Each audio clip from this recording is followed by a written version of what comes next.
Donc, bonsoir Christelle Beltran et merci de nous accorder de votre temps. Vous êtes en charge de l'innovation et du développement de partenariats technologiques au sein d'IBM. Aujourd'hui, on va parler de Watson. Alors tout d'abord, pour ceux qui ne connaissent pas le projet Watson, comment pourriez-vous le décrire?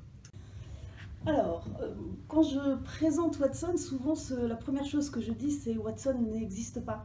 Et je dis bonjour le cognitif. C'est vrai que Watson est le nom sous lequel IBM aujourd'hui diffuse ses technologies cognitives.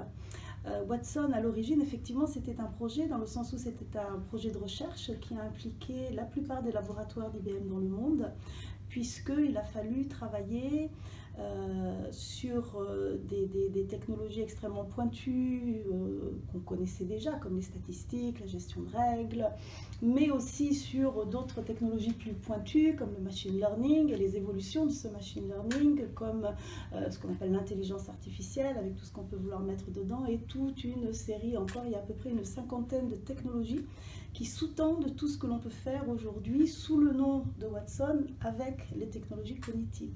Donc effectivement, ça a été un projet. Aujourd'hui, c'est un nom de brand, c'est une division. Ce sont même plusieurs business units chez IBM. Une qui est consacrée à la santé, une qui est consacrée à l'Internet des objets et une qui est consacrée vraiment à la diffusion de ces moteurs, de ces services cognitifs.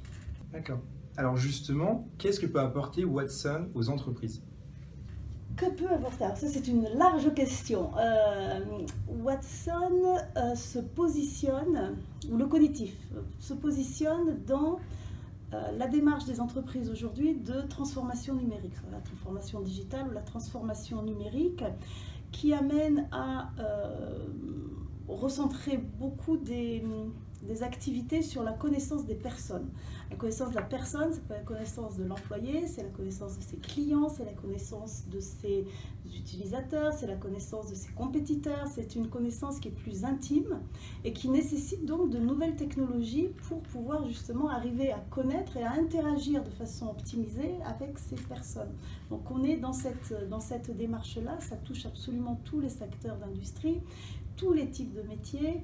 Uber, on parle toujours d'Uber, n'aurait pas pu arriver sans des technologies qui ne sont pas forcément cognitives, mais on est dans cette démarche-là où la technologie est fondamentale et entraîne le processus de transformation de toutes les entreprises, grosses ou petites, dont IBM, dont les universités, où aussi vous n'étudiez plus de la même façon et le cognitif vous entoure. Je crois qu'on va y revenir sur les autres questions. Et alors, quels peuvent être les champs d'application de Watson hors de l'entreprise? Alors peut-être par exemple dans la santé ou... Alors ça c'est une bonne question, parce qu'est-ce que la santé est hors entreprise? Oui. Ça c'est encore un autre débat. Est-ce que le patient est un client? Bon, ça c'est encore autre chose. Les champs d'application de Watson sont universels. C'est partout où on a besoin de comprendre une personne, de la traiter dans le cas où c'est un patient dans le domaine de la médecine, d'interagir avec lui si c'est un client dans des opérations de marketing, de dialoguer généralement en langage naturel, c'est une des avancées qu'apportent les technologies cognitives, et d'apprendre des échanges avec un individu, avec plusieurs individus, d'apprendre de façon à ce que le système devienne lui-même de plus en plus performant et précis dans ses réponses. Et donc tous les domaines sont touchés, tous les domaines où il y a une valeur à aller mélanger de l'information qui provient de la connaissance de l'individu et de l'information qui provient de la connaissance de sujets. Par exemple, dans le monde médical, il y a le dossier du patient, mais il y a aussi toute la littérature spécialisée, il y a aussi tous les dossiers des patients similaires ou pas, qui permettent, en rassemblant toutes ces informations, en ayant la capacité à aller comprendre des informations non structurées, donc typiquement des textes, mais aussi des vidéos, des images, même du son. Tous ces éléments deviennent des informations qui permettent de se forger des opinions, de prendre des décisions. C'est une aide à la prise de décision qui peut être faite en entreprise, mais complètement hors entreprise. On est complètement transversaux sur ces sujets-là.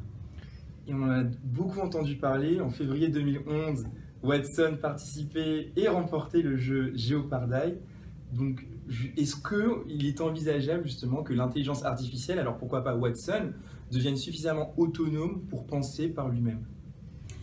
Alors effectivement, il y a eu Jeopardy qui, c'était dans la démarche d'IBM, comme on l'avait fait en 96 ou 17 avec Kasparov sur le jeu des échecs, où on démontrait une puissance de la machine qui arrivait à élaborer un champ qui était fini de possibilités. Avec Jeopardy, ce qu'il a voulu être démontré, c'est la capacité à comprendre des questions en langage plus que naturel, parce que là on était dans un niveau d'argot en anglais, c'est même difficile à comprendre les questions telles qu'elles sont posées si on n'est pas très fluent en anglais. Donc capacité de compréhension, capacité de réaction extrêmement rapide, puisque les temps de réponse étaient ceux de l'humain, sinon c'est les autres qui gagnaient.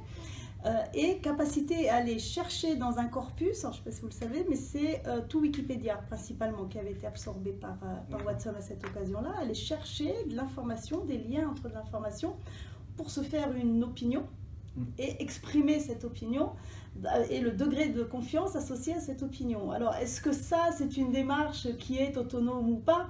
Non, ce n'est pas une démarche qui est autonome, c'est une démarche qui est basée sur le corpus d'informations qui est fourni à la machine. Donc la machine ne pourra rien répondre qui est hors du champ d'informations qui lui a été fournie.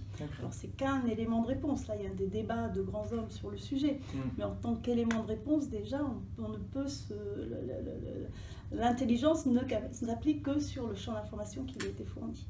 Alors justement tout à l'heure avec Jeopardy vous nous disiez que Watson pouvait comprendre même la structure d'une phrase.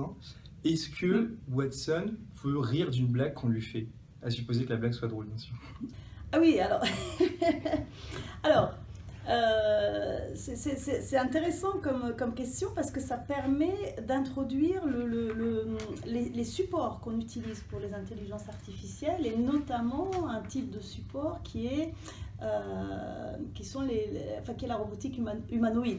Pas que humanoïde, mais en particulier humanoïde. Vous avez tous vu maintenant, je pense, des Pepper ou des Nao, qui sont des robots développés en France, et qui sont souvent le support au dialogue homme-machine en langage naturel, au lieu de dialoguer avec son portable ou avec des tablettes ou autre. Quand on dialogue avec un robot, en fait, le robot peut rigoler de nos blagues si on l'a entraîné pour qu'il puisse reconnaître. Et là, c'est pareil, on retombe sur les mêmes éléments de reconnaissance sur lesquels on peut ajouter autre chose. Les robots maintenant, enfin certains, ont capacité à analyser le visage et à dire la personne sourit.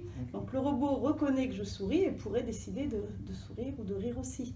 Mais donc c'est en réaction en fait à ce qu'on lui a proposé comme information ou comme image. Là le robot Pepper peut vous regarder et détecter que vous souriez ou pas.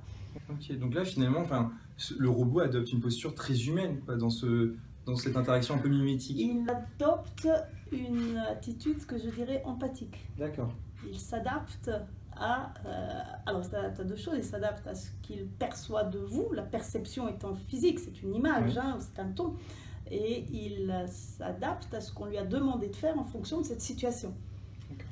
Voilà, donc il ne vit pas autonomement, voilà. Alors, Watson comprend l'ironie, il n'est pas cultivé, mais en tout cas, il a énormément de mémoire. Il est capable d'analyser les données pour faire les meilleurs choix possibles dans une situation donnée. Au fond, est-ce que Watson, c'est pas le patron idéal? Oui, mais Watson n'a pas d'argent. C'est pas Watson qui va me payer. C'est vrai. Mon patron tire la logique jusqu'à me verser un salaire. Peut-être là, ce point-là, je ne sais pas si on pourrait associer ces éléments-là et confier la bourse d'une entreprise à une intelligence artificielle. Je crois que c'est vraiment pas pour demain. Parce que justement, tout à l'heure, vous disiez que en fait, Watson est plus utilisé pour assister une décision. Est-ce que finalement, il n'est pas même plus légitime pour prendre une décision? Justement, du fait de son impartialité, qui peut analyser froidement les données Alors, oui, peut-être dans certains domaines. Après, on tombe dans une notion de verticalisation de sujets et de capacité de l'homme aujourd'hui, enfin pas aujourd'hui, la capacité de l'homme et valeur ajoutée de l'homme à être capable d'être très transversal. Alors il y a sûrement des métiers dans lesquels il faut être verticaux. Dans ces métiers-là, il y a sûrement des questions à se poser, effectivement.